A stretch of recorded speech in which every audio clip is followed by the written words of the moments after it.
अस्सलामुअलैकुम वरहमतुल्लाहि वबरकातुहू। हाँ जी पॉइंट क्यों उम्मीद करने कोई सारे खैर खरीत वाला हो गए। मैं मुजम्मल सैन जी मैं कुछ देर पे यूट्यूब चैनल मुंशी मुजम्मल सैन तो माशाल्लाह आज का व्लॉग स्टार्ट करता पे मैं असल च ना मसरूफियत की वजह तो मेरे रेगुलर व्लॉग नहीं आ रहे, लेकिन इंशाल्लाह कहेंगे कोशिश करेंगे रेगुलर होने क्योंकि काम के दिन ने तो इस वजह तो मजबूरी भी है कोई, इस वजह तो नहीं व्लॉग करता पाया।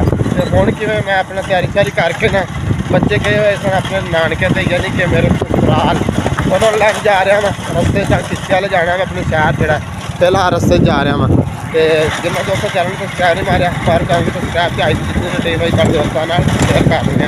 मौसम साढ़े को आज फिर काफ़ी सारे ना गर्मी की तपश इतनी ज़्यादा ना सुबह तो जाइए बहुत ज़्यादा ही 2-3 दिन हो गए इतनी गर्मी पै रही है, लेकिन इस टाइम तकरीबन हम 3 का टाइम है तो 3 का टाइम तो ना साइड से हल्के हल्के बदल जड़ना निकलना स्टार्ट हो गए।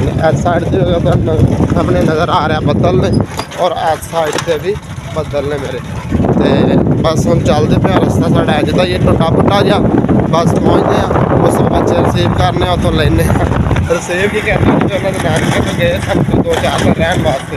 मैं क्या चलो रहा मैं छड़ आया सन आज तकरीबन 3-4 दिन हो गए अज उनका फोन आया मैं क्या चलो सही है नाले अमृतसर जरा मेरे को यार रहा नहीं है बुखार चढ़ गया बीमार हो गया उदास हो गया। गर्मी का ना अक्सर ये चीज़ों जड़ियाँ ना खास तौर पर चल रही मतलब की चीज़ हम दिखाई है तो कमेंट बॉक्स के अंदर हाल भी दसना है की चीज़ जी मैं रेडी से विखाई है बड़ी गर्मियों ना खास तौर पर ये चीज़ा जड़ियाँ ना बहुत ज़्यादा इन्होंने लोग खाते पीते हैं इंजॉय करते हैं, लेकिन मेरे को तो शॉर्टकट टाइम से नहीं चाहिए मैं भी खा लूँ लेकिन चलते सारा गर्मी की शिद्दत इतनी ज़्यादा है ना लो वसती पई इधर पकावां की हालात चेक कर ए दोहरे दोहरे जिस तरह मैं तुहानूं पिछली वीडियो दस गया सा लोगों ने 2-2 दफ़ा पकावां जड़ियां ना वाह के दोबारा बेचियां हुण ए सामने वाली भी कपाह ही है आ जी सामने नज़र आ रही है ना ये भी कपाह इहदी इंज होई पई जिवें बेजान नहीं होंदी पर इस साइड भी चेक करो बिल्कुल खाली जगह पईयां ने ये किस वजह तो पईयां ने एक तो जिमीदार कोल गंदम नहीं विकिया कि पैसा बहुत शार्ट है और दूसरी वजह यह बन गई कि एक बारी जिमीदारा खर्चा करके पका काश्त की है लेकिन इस गर्मी की वजह तो और कुछ बेज का मसला से नहीं हुई हम दोबारा फिर कई को हिम्मत हैगी काश्त करने की और कई कुछ जिमीदार ऐसे हैं जिन्होंने को हिम्मत नहीं हैगी उन्होंने फिर इस तरह किया कि उन्हें छड़ दी एक बारिश पेगी या कोई माहौल बनेगा ठंड होएगी फिर वो दोबारा या मतलब दोबारा बाजरा वगैरह बेचने आ भी दूसरी दफ़ा बेचा गया और उरली क्यारी एक जी पहले की परली दूसरी दफा जी इतनी गर्मी की शिद्दत है ना यकीन करो साढ़े को तकरीबन टैंपरेचर आई जाएगा 44 डिग्री तुम अपने को दसिया जी कि थोड़े को की सूरत हाल है। मेरा सफ़र भी थोड़ा जहा रह गया बस पहुँचता पाया वहाँ मैं क्या चलो गल शेयर कर लिया रस्ते का माहौल। वेलकम बैक व्यूअर जिमें कि थोड़े सामने मैं शहर गया था 3 बजे उतो बच्चों ने लैके वापस पहुँचे घर पहुँच के तो हूँ चक न रवाना आ जा तुम सोचते हो कि चक की लैन जान दिया अपने गाँव की लैन जान दिया गाँव यार मैं तुम ना बल्कि चलो दस देना कुछ दिन पहले मैं फ्रिज नवी ली सी फ्रिज ली सी ना तो सोलर तो करंट कराया सो करंट च आ गया सी फॉल्ट फिर मैं फ्रिज चुकी तो अपने चक एक दोस्त उनके घर रख दी वो फिर हूँ उत्थे बिजली तो चलती पी हूँ जाता पाया बर्फ़ लैन वास्ते। वेलकम बैक व्यूअर माशाल्लाह गुड मॉर्निंग नैक्सट डे हो गया वे कल शाम मैं ना फिर बर्फ़ लैके वापस देर नाल आया सा अंधेरा हो गया सी उस तो बाद फिर व्लॉग बनाने वाली एडी खास कोई चीज़ है नहीं सी इस वजह तो मैं व्लॉग फिर रोक दिता सी। माशाल्लाह सुबह का टाइम है बिल्कुल सुबह अजे सूरज बिल्कुल ना हुण जड़ा ना निकलता पिया है तो मैं निकल आया मैं इधर साइड से एक तो इधरों बढ़ने ने पट्ठे तो दूसरा मैं आख्या कपान चक्कर ला लीए काफ़ी दिनों तो बाद जड़ा ना अज मैं आख्या भी चलो चक्कर पकान लाने पका दी सूरत हाल है जिन्होंने दोस्तों चैनल में सबसक्राइब नहीं किया मारो सबसक्राइब अज की फिर जी रूटीन बनती है तो शेयर करने निकलते पे अगे हर तरफ साढ़े को ट्यूबवैल वगैरह चलते पे ने यह बाजरा तुहानूं याद होना काफ़ी अरसा पहलों मैं लाया सी ये उन्हें वड़ ली तो फिर ये फुट पैंदा इनू सदाबहार बाजरा भी आख्या जाता है। बाकी चलते हैं अगे अगे चल के माहौल वेखने फिर वेखते हैं अज का की ब्लॉग बनता जो भी रूटीन हो अज की तुहाडे दोस्तों नाल शेयर करांगे। फिलहाल इत्थों पट्ठे वढ़ने बाजरे कोई इत्थे ने कोई मतलब उत्थे ट्यूबवैल के कोल ने अबू दातरी ला के आ जाएगा चादर ला के उन्नी देर मैं चक्कर शक्कर ला के आ जाऊँगा फिर इत्थे वढ़ने पट्ठे ਜਿਹੜੇ ਆ ਪਹੁੰਚੇ ਨਾਲ ਹੀ ਕਪਾਹ। ਇਹ ਤੇ ਪਿੱਛੋਂ ਭੇਜੀ ਸੀ ਨਾ, ਛੋਟੀ ਛੋਟੀ। ਅੱਗੇ ਵਾਲੀ ਚੱਲ ਕੇ ਦੇਖਦੇ ਹਾਂ ਜੀ ਅੱਗੇ ਵਾਲੀ ਦੀ ਕੀ ਸੂਰਤ ਹਾਲ। ਫਿਲਹਾਲ ਜਾਂਦਾ ਪਿਆ ਆਪਣੇ ਪਹੁੰਚੇ ਹਾਂ ਅੱਗੇ। ਜਿਹੜੀ ਪਹਿਲਾਂ ਦੀ ਪਕਾ ਬੀਜੀ ਹੋਈ ਹੈ ਤੇ ਵੀ ਛੋਟੀ ਛੋਟੀ, ਲੇਕਿਨ ਉਹਦੇ ਨਾਲੋਂ ਜ਼ਿਆਦਾ ਵੇ। ਮੈਂ ਤੁਹਾਨੂੰ ਚੈੱਕ ਕਰਾਉਣਾ, ਚੈੱਕ ਕਰੋ। ਇਹ ਸਾਰੇ ਨਾ ਖੇਲਾਂ ਦੇ ਉੱਤੇ ਹੁਣ ਪਕਾ ਦਿਸਣੀ ਜਿਹੜੀ ਨਾ ਸਟਾਰਟ ਹੋ ਗਈ, ਤਕਰੀਬਨ ਐਡੀ ਐਡੀ ਹੋ ਗਈ। ਇਹ ਸਾਹਮਣੇ ਪੌਦੇ ਦੇ ਖੜੇ ਨੇ, ਆ ਚੈੱਕ ਕਰੋ। ਉਹ ਬਿਲਕੁਲ ਛੋਟੀ ਛੋਟੀ ਸੀ। ਜਿਹੜੀ ਉਹ ਅੱਗੇ ਵਾਲੀ ਹੈ ਨਾ, ਉਹ ਥੋੜੀ ਜਿਹੀ ਘੱਟ ਹੋ ਗਈ ਸੀ। ਉਹਦੇ ਵਿੱਚ ਅਸੀਂ ਦੁਬਾਰਾ ਚੋਪੇ ਲਾਏ ਸਨ। ਅਸਲ ਮੈਂ ਵੇਖਣ ਵਾਸਤੇ ਉਹੀ ਆਇਆ ਕਿ ਉਹ ਜਿਹੜੇ ਅਸੀਂ ਦੁਬਾਰਾ ਬੀਜ ਲਾਏ ਸਨ ਉਹ ਉੱਗੇ ਨੇ ਕਿ ਨਹੀਂ ਉੱਗੇ। ਉਹ ਚੱਲ ਕੇ ਵੇਖਦੇ ਹਾਂ ਉੱਗੇ ਨੇ ਕਿ ਨਹੀਂ। ਉਹ ਵੇਖ ਕੇ ਫਿਰ ਵਾਪਸੀ। ਅਜੇ ਇਹਦੀ ਇਤਨੀ ਕੋਈ ਖਾਸ ਚੀਜ਼ ਜਿਹੜੀ ਹੈ ਨਾ ਵੇਖਣ ਵਾਲੀ ਹੈ ਨਹੀਂ ਜੀ। ਜਿਹੜੀ ਮੈਂ ਤੁਹਾਨੂੰ ਮਤਲਬ ਪਕਾ ਜਿਹੜੀ ਤੁਹਾਨੂੰ ਸੂਰਤ ਹਾਲ ਵਿਖਾ ਦਿੱਤੀ ਕਿ ਫਿਲਹਾਲ ਜਿਹੜੀ ਸੂਰਤ ਹਾਲ ਹੈ ਨਾ ਉਹ ਪਕਾ ਦੀ ਇਹ ਵਾਲੀ ਹੈ ਕਿ ਗਰਮੀ ਦੀ ਸ਼ਿੱਦਤ ਇਤਨੀ ਜ਼ਿਆਦਾ ਹੈ ਨਾ। ਸਾਡੇ ਕੋਲ ਟੈਂਪਰੇਚਰ ਤਕਰੀਬਨ 44-45 ਡਿਗਰੀ ਰਹਿ ਰਿਹਾ ਵੇ ਅੱਜ ਕੱਲ੍ਹ। ਕੱਲ੍ਹ ਇਤਨੀ ਗਰਮੀ ਸੀ, ਉਸ ਤੋਂ ਪਿੱਛੇ ਵੀ ਬੜੀ ਗਰਮੀ ਰਹਿ ਗਈ। ਅੱਜ ਵੇਖੋ ਅੱਜ ਸੁਬਹ ਦਾ ਟਾਈਮ ਹੈ, ਅੱਜ ਕਿਤਨਾ ਟੈਂਪਰੇਚਰ ਹੁੰਦਾ। ਫਿਲਹਾਲ ਸੁਬਹ ਦਾ ਮਾਹੌਲ ਇੰਜੋਏ ਕਰਦੇ ਫਿਰਨੇ। ਸੁਬਹ ਤਾਂ ਠੰਡਾ ਕੀ ਹੁੰਦੀ ਹੈ ਨਾ। ਇਹ ਵਾਲਾ ਇਹ ਪਹੁੰਚ ਆਏ ਇਸ 'ਤੇ। ਇਹ ਪਹਿਲੋਂ ਵਾਲਾ ਵੇ ਇਹ ਪੌਦਾ। ਇਹ ਕੰਮ ਹੋ ਗਿਆ ਸੀ ਅਜੇ ਪਕਾ। ਇਹ ਫਿਰ ਅਸੀਂ ਦੂਸਰੀ ਦਫਾ ਵੇ ਇਹਨੂੰ ਜ਼ਮੀਨ ਨੂੰ ਗੋੜ ਕੇ ਨਾ ਤੇ ਦੁਬਾਰਾ ਛੋਪੇ ਲਾਏ ਸਨ। ਇਹ ਵੀ ਪਹਿਲੇ ਵਾਲਾ ਬੂਟਾ। ਇਹ ਫਿਰ ਦੁਬਾਰਾ ਜਿਹੜੇ ਉੱਗੇ ਨੇ ਇਹ ਉਹ ਵਾਲੇ ਨੇ। ਇਸੇ ਤਰੀਕੇ ਨਾਲ ਅੱਗੇ ਵੀ ਕਾਫੀ ਸਾਰੇ ਹੋਣੇ ਨੇ, ਬਹੁਤ ਜ਼ਿਆਦਾ ਅਸੀਂ ਇਹਦੇ ਵਿੱਚ ਘੇਰਿਆ। ਜਿਤਨੀ ਪੋਲੀ ਜਗ੍ਹਾ ਨਜ਼ਰ ਆ ਰਹੀ ਹੈ ਨਾ, ਸਾਰੀ ਅਸੀਂ ਦੁਬਾਰਾ ਕਪਾਹ ਜਿਹੜੀ ਨਾ ਲਾਈ ਹੋਈ ਹੈ ਜਿਸ ਤਰੀਕੇ ਨਾਲ ਆਇਆ ਵਾਲੀ। ਆ ਚੈੱਕ ਕਰੋ। ਬਾਕੀ ਮਜ਼ੀਦ ਮੈਂ ਚੱਕਰ ਲਾ ਲਵਾਂ ਫਿਰ ਦੇਖਦੇ ਹਾਂ ਕੀ ਬਣਦਾ।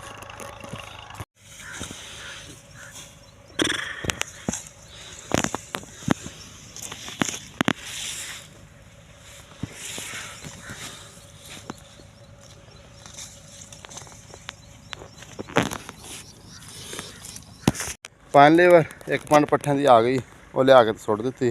ਹੁਣ ਦੂਸਰੇ ਵੱਢਣ ਜਾਣਦੇ ਹਨ। ਦੂਸਰੇ ਵੱਢਾਂਗੇ ਇਸ ਸਾਈਡ ਤੋਂ, ਜਿਹੜਾ ਉਹ ਸਾਹਮਣੇ ਅੱਬੂ ਜਾਂਦਾ ਪਿਆ ਬਾਜਰਾ ਵੱਢਣ। ਆ ਜਿਹੜਾ ਇੱਕ ਪੰਡ ਅਸੀਂ ਜਿਹੜੀ ਹੈ ਨਾ ਇਹ ਉਸ ਸਾਈਡ ਤੋਂ ਲਿਆਈਦਾ, ਇਹ ਦੂਸਰਾ ਮੋਢੀ ਇੱਧਰ ਲਿਆਵਾਂਗੇ ਮਸ਼ੀਨ 'ਤੇ ਲਿਆ ਕੇ ਅਤੇ ਸੁੱਟਾਂਗੇ। ਫਿਰ ਇਹਨੂੰ ਕੁਤਰ ਕੇ ਫਿਰ ਮਾਲ ਨੂੰ ਪਾਵਾਂਗੇ।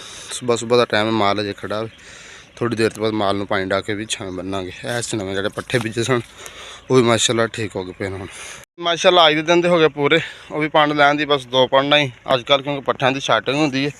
2 ਪੰਡਾਂ ਸਿਰਫ ਬਾਜਰਾ ਜਿਹੜਾ ਨਾ ਇਹ ਕੁਤਰਦੇ ਪਏ। ਹੁਣ ਮੈਂ ਕੁਤਰਦਾ ਵਾਂ, ਸਟੈਂਡ ਮੇਰੇ ਹੱਥ ਵਿੱਚ ਮੈਂ ਲਾਉਂਦਾ, ਲਾ ਕੇ ਤੁਹਾਨੂੰ ਦਿਖਾਉਂਦਾ।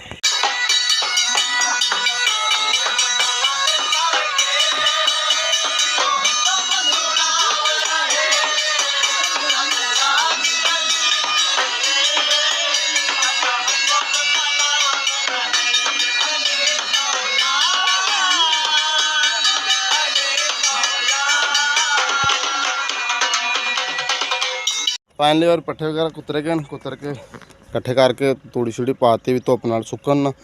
पिछे जिथे पे सन खत्म हो गए ने। बाकी हम नैक्सट काम अगर वेखते हैं हम अस इस तो बाद केड़ा करना है। जितनी सारा दिन की रूटीन है वैसे की काम कार करने वो सारे मैं तुहाडे नाल शेयर करने। जुड़े रहा वीडियो के नाल।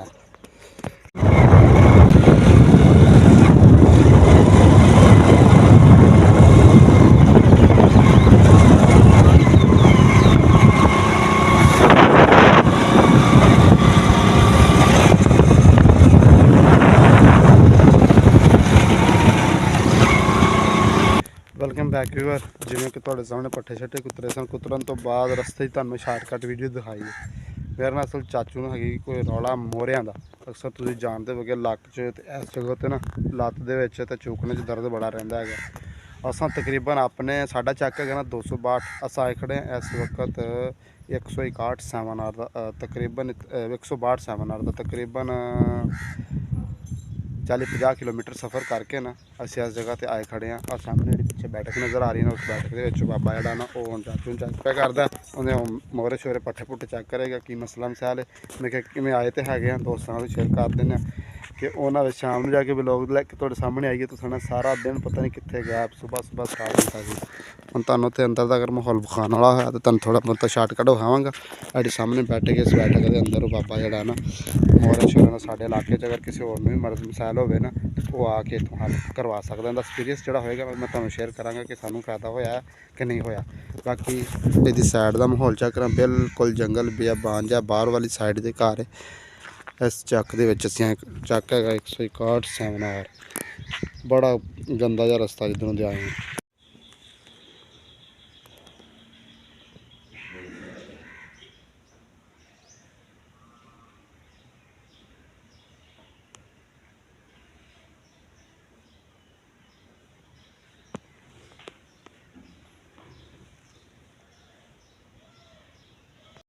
ਵੈਲਕਮ ਬੈਕ ਯੂਅਰ ਜਿਵੇਂ ਕਿ ਤੁਹਾਡੇ ਸਾਹਮਣੇ ਗਏ ਅਸਾਂ ਉੱਥੋਂ ਵਾਪਸੀ ਹਟੇ ਹਾਂ ਚਾਚੂ ਨੂੰ ਸੱਟ ਸੁੱਟ ਕਰਵਾਇਆ ਤਾਂ ਹੈਗਾ ਵੇਖੋ ਹੁਣ ਉਹਦੇ ਪੱਠਿਆਂ ਦਾ ਕੋਈ ਮਸਲਾ ਦੱਸਿਆ ਵੇ ਉਸ ਬਾਬੇ ਨੇ ਜਿਹੜਾ ਬਾਬਾ ਇਹ ਕੰਮ ਕਰਦਾ ਨਾ ਤੁਹਾਨੂੰ ਛੋਟੀ ਜਿਹੀ ਉੱਥੋਂ ਦੀ ਵੀਡੀਓ ਵੀ ਦਿਖਾਈ ਹੈਗੀ ਸੀ ਉਸ ਤੋਂ ਬਾਅਦ ਆ ਕੇ ਮੈਂ ਕਿਹਾ ਸੌਣ ਤੋਂ ਬਾਅਦ ਉੱਠ ਕੇ ਨਹਾਤਾ ਕੰਗੀ ਸ਼ੰਗੀ ਨਹੀਂ ਕੀਤੀ ਕਿਉਂ ਕੰਗੀ ਤਾਂ ਹੁਣ ਕੰਮ ਨਹੀਂ ਹੈਗਾ ਮਗਰ ਤੁਹਾਨੂੰ ਨਜ਼ਰ ਆ ਰਿਹਾ ਕੀ ਚੀਜ਼ ਹੈ ਇਹ ਵੇ ਬੌਲਾ ਹੁਣ ਸਾਡੇ ਕੋਲ ਜਿਹੜੀਆਂ ਪਕਾਵਾਂ ਪੈਰਲ ਟਾਈਮ ਦੇ ਵਿੱਚ ਸਨ ਉਹਨਾਂ ਦੀ ਗੋਡੀ ਵੀ ਸਟਾਰਟ ਹੋ ਗਈ ਹੈ ਹੁਣ ਚੱਲਦਾ ਮੈਂ ਬੌਲਾ ਲੈ ਕੇ ਪਹਿਲਾ ਦਿਨ ਗੋਡੀ ਨੂੰ ਕਰਨ ਜਾ ਰਿਹਾ ਹਾਂ ਵੇਖੋ ਚੱਲ ਕੇ ਉੱਥੋਂ ਤੁਹਾਨੂੰ ਦਿਖਾਉਂਦੇ ਹਾਂ ਵੀ ਗੋਡੀ ਕਿਸ ਤਰ੍ਹਾਂ ਕਰੀ ਦੀ ਔਰ किस मकसद वास्ते करी दी है वो भी अज तुहानूं चल के शेयर करना है एक नवीं समझ लो कि मेरी वीडियो च पहला मैं गोडी वाला काम अगे कभी भी नहीं वीडियो दे ऐड किया सी अज जिहड़ा ना तुहानूं मैं दिखावांगा भी किस तरीके नाल गोडी हुंदी है बाकी चलदे आ ये मेरे घर वाले पासे नहीं घर वाले जिहड़ी उधर जमीन है ना उस तो एक होर पासे मैं जमीन रखी जिथे अक्सर तुसीं मेरे व्लॉग दे विच वेखिया होना हाशम जां सदर मेरे नाल आ जांदे उन्हां दी जमीन दे विच उत्थों मैं कुछ जमीन रखी हैगी है उत्थे गोडी करन जांदा पिया उत्थे पका भी वड्डी वड्डी है इधर घर वाली नालों वो पका वड्डी है चल के दिखाना तुहानूं फाइनली फिर पहुँच आए उस जगह ते जिथे गोडी करनी ऐ पका चेक करो उहदे नाल माशाअल्लाह काफ़ी जड़ी ना वड्डी वड्डी लेकिन मैं गोडी इत्थे नहीं करनी मैं गोडी करनी है किकरां तो परली साइड ते इहदे विच गंद थोड़ा ना तुहानूं सिर्फ पका दिखाई है इस तरीके नाल अगे जाके जिथे गोडी करनी ना वो भी दिखाना यह पका माशाअल्लाह काफ़ी ना हालांकि बीजी इकट्ठी है लेकिन उहदे नालों काफ़ी वड्डी वड्डी फाइनली बार आ पहुंचे गोडी वाली जगह ते काफ़ी देर में गोडी करता रह गया मैं लेकिन भी लोग मैं हुण बनाने लग्या वां क्योंकि तो गर्मी बड़ी सी धुप भी सी तो बस फिर मैं आके काम ते लग गया वां हुण मौसम थोड़ा जिहा फिट होया वे हुण मैं तुहानूं दिखावां कितना थां मैं गोड्या वे आ तकरीबन 7-8 किलां जिहड़ियां ने इस रुख नूं ए हरा हरा तुहानूं सारा वाजिया घाह नज़र आंदिया है पिछे भी जिहड़ी मैं गोडी कीती ए पका है ना इहदे मुੱਢਾਂ नालों गंदा ए खब्बल जिवें आवे इहनूं पुट्टना हुंदा वे ये बौले दे नाल हुण मैं कल्ला वां अगर दो जने होंदे ना फिर तुहानूं मैं वीडियो बना के बिल्कुल विखाई आ पिछली साइड है सारी मैं ना गोड़ के आ गया जिहड़ी नहीं गोडी आउंदी इस रंग दी जमीन है इत्थे तुहानूं वाज़ नज़र आंदी होनी इधरला गोड्या होया वे और इधरला गोडन वाला वे इस तरह के पौधे जिहड़े ना विचों साफ करे जा रहे हैं यह बिल्कुल सजेशन है तो तुसीं दस्सिआ जे कि तुहानूं किवें लग्गिआ बौला मैं तुहानूं विखावां मारी दा इस तरीके दे नाल ਇਹ मेरा जी हैगा वे औजार जिंदे नाल गोडी करदे पे उम्मीद करने कि तुहानूं साडी जिहड़ी है ना कल वाली और अज वाली जितना ब्लॉग में बनाया तुहानूं पसंद आया अगर पसंद आया साडे चैनल जरूर सब्सक्राइब करा जे लाइक करा जे अच्छे कमेंट करा जे तो इंशाल्लाह मिलांगे कल नवी वीडियो नवी स्टोरी नाल अल्लाह हाफिज़ बाय।